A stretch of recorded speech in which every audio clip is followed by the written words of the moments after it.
নমস্কার বন্ধুরা, জানা কিচেনে স্বাগতম। আজকে একটা নতুন রেসিপি নিয়ে চলে এলাম, মাশরুম পকোড়া। আপনারা বাজারে হাটে মেলায় যেখানেই যাবেন মাশরুম পকোড়া পাওয়া যায়। সেই মাশরুম পকোড়া কীভাবে খুব সহজে বাড়িতে বানাবো সেইটাই আজকে দেখাবো। প্রথমে মাশরুম নিয়ে ভালো করে ধুয়ে নিয়েছি। মাশরুমগুলো একটা একটা করে এরকমভাবে কেটে আলাদা করে দিলাম।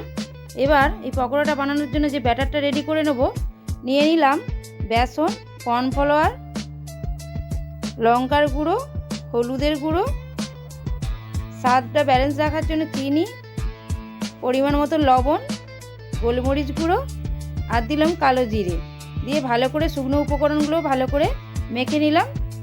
তারপরে অল্প অল্প করে জল দিয়ে একটা ব্যাটার বানাবো। ভালো করে ব্যাটারটা বানিয়ে নিলাম। এবার কড়াইয়ের মধ্যে সাদা তেল দিয়ে দিলাম, দিয়ে একটা একটা করে এরমভাবে ব্যাটারের মধ্যে ডোবাবো আর একটা একটা করে ছাড়বো।